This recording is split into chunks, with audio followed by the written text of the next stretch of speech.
I'm Mary, and today I'm going to talk to you guys about golf.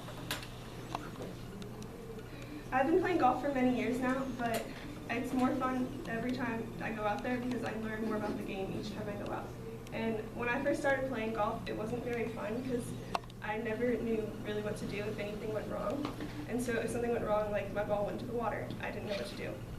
Or if I lost my ball, I didn't know where to play the ball from, and if I should just keep looking or what I should do. And with golf, there's a lot of terms that go along with it.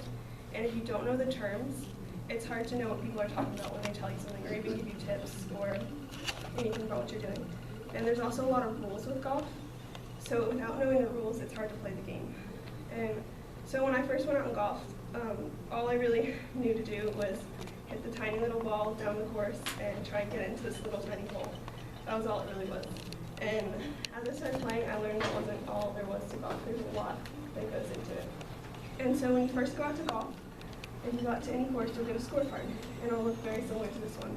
And what the scorecard has is it has the par of the hole, which is this line.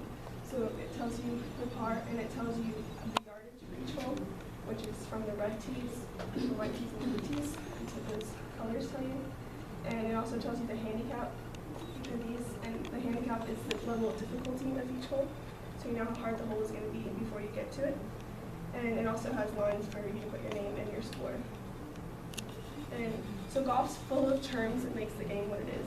And it's really hard to understand golf if you don't know the terms.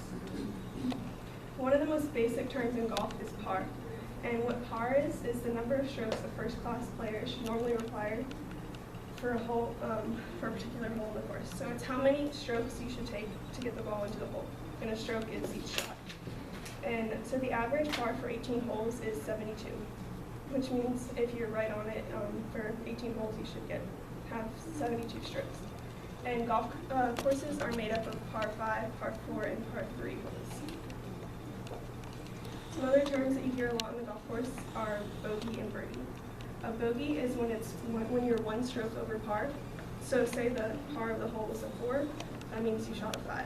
And a birdie is one stroke under par, which means if it's a par 3, you shoot 2. And there's also an eagle, which is 2 under par, and then a hole in one, which I'm sure everyone's heard of, when you get the ball in the hole in your first shot. And golf may seem like a lot of fun and you can just go around in there and goof off, but you really shouldn't be goofing off when you golf, because that distracts everyone around you, and no one on the golf course really likes it when you goof around, because a lot of people take golf very seriously. So you really need to learn the rules when you go to golf. One really basic important rule when you go golfing is to know your ball. All the balls, or most people play with just a white simple ball, and you can get out there and play and you think your ball went in this direction and you go and look and you see a ball there and you play it. That may not be your ball. You need to know exactly what your ball is. So a way to do that is you mark your ball. And you can mark it with just a bunch of dots, a line, a symbol. A lot of people do it with their initials. I personally just put usually purple dots, a couple on each side. So when I see it buried, my ball buried in the grass, I can look at it and I can see the dots and I know that that's my ball. And in so many matches, I've seen people play someone else's ball and they get up to the green and they go to cut their ball and they realize it's not theirs and they've been playing the wrong ball that whole time. And that costs you extra strokes, and a couple extra strokes in a game can mean a winning and losing. So it's really important to know your ball. Another important rule is don't move your ball. Wherever your ball lands, that's where you need to hit it. So even if your ball lands in this really thick grass and you're right next to the fairway, which is really short grass that's nice to hit out, you can't just pick it up and move it. Even though it may be really tempting, but you can't.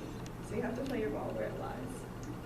And when you go to tee the ball, you have a tee box, and you have 2 markers in the tee box. And you can't go anywhere in front of the markers, and you can't go outside them.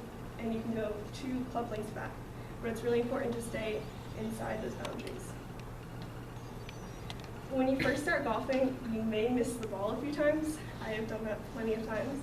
And a lot of people that do that, they just pretend like it didn't happen, act like they were taking a practice swing, and just ignore it. But when you miss a ball, it counts as a stroke. It's the same thing as if you hit it 200 yards down the course. So when you miss the ball, it's called a whiffed ball, and you have to count that stroke.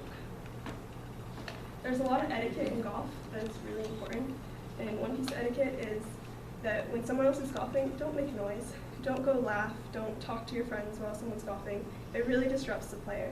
And so when you're making noise, the player is a lot of the times just listening to you talking, and they're going to mess up their shot, and it may go like totally the wrong direction, or they may miss their ball because of it. So you really need to be quiet. And when you're on the green, the ball, wherever it lies, you don't want to stand in someone else's line, which the line is where your ball is, or the other person's ball in the hole. And if you walk in between that, that's where their ball is supposed to go, and you'll make a divot in the green. And a divot, it's a small hole or an indent, and when the ball goes over the divot hole, it'll veer to the left or right, and it won't go straight towards the hole. So you'll miss, a lot of times you'll miss the putt because of that. So that would cost your opponent a stroke, which you don't want to do. They won't be very happy about it. And I'm going to demonstrate how to putt. So here's my ball with a dot on it. And so the ball's on the green, and you want to, I'm left-handed, so this will be opposite for most people.